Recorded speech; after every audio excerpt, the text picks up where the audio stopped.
कहानी के शुरुआत में हमें रास्ते में जाते हुए दो बसेस को दिखाया जाता है। उस बस में बहुत सारी फीमेल स्टूडेंट्स होती हैं, जो वे सभी अपने क्लास के लिए जा रही होती हैं। उन्हीं में से एक का नाम मित्सुको था, जो दिखने में काफी प्यारी थी। वह अपनी नोट्स बुक में कुछ लिख रही होती है। तब उसकी फ्रेंड्स उससे कहने लगती हैं कि क्या तुम हर वक्त लिखती रहती हो? क्या मिलेगा इस तरह की नोट्स बनाने से? यहाँ देखो, सभी लोग एंजॉय कर रहे हैं, तुम क्यों नहीं करती? यह कहकर उसकी फ्रेंड उसकी नोटबुक को छीन लेती है और उसका पेन नीचे गिर जाता है और वह अपना पेन उठाने के लिए जैसे ही झुकती है, तभी हम देखते हैं कि उस समय कोई चीज बहुत तेजी से आती है और उस लड़कियों के साथ उन दोनों बसेस को आधे पर से ही काट देती है, जिसकी वजह से सारी की सारी लड़कियां दो हिस्सों में कट जाती हैं। इसी के साथ जैसे ही मित्सुको ऊपर उठती है, तब यह देखकर काफी हैरान हो जाती है कि यह क्या हो गया। अब क्योंकि वो नीचे पेन लेने के लिए झुकी थी, इसीलिए बच गई थी। यह देखकर बहुत ज्यादा डर जाती है और बस से उतरकर भागने लगती है। यहाँ पर हमें पता चलता है कि इन सभी को काटने वाली चीज कुछ और नहीं बल्कि हवा ही थी,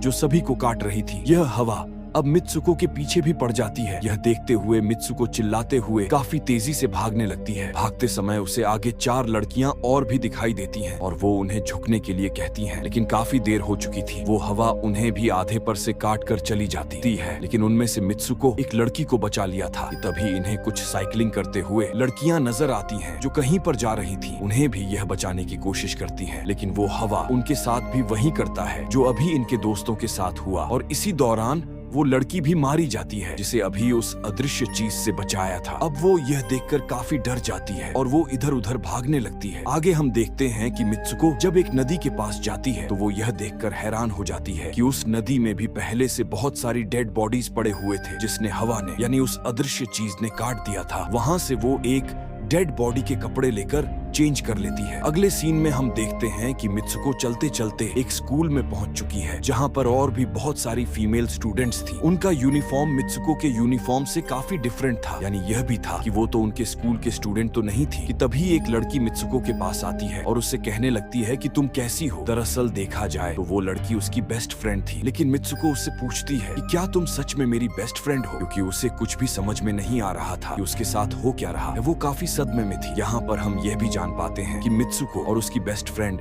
काफी ज्यादा एक दूसरे को प्यार करती हैं। कि तभी वहीं पर तेज हवा चलती है और मित्सुको डरकर बिल्डिंग के अंदर चली जाती है। उसकी बेस्ट फ्रेंड को कुछ भी समझ में नहीं आ रहा था कि ये हो क्या रहा है। वो मित्सुको से पूछने लगती है कि तुम इतना ज्यादा कांप क्यों रही हो और इतना ज्यादा डरी क्यों हो, तुम्हें हो क्या गया है। तब मित्सुको अपने बेस्ट फ्रेंड को सब कुछ बता देती है कि किस तरह से एक हवा का झोंका आया और उसके स्कूल के सभी स्टूडेंट्स को काट कर चली गई। यह सुनकर उसकी दोस्त उसे विंडो के पास ले जाकर उसकी हाथ बाहर निकालकर कहने लगती है कि यह देखो, यह बस हवा है और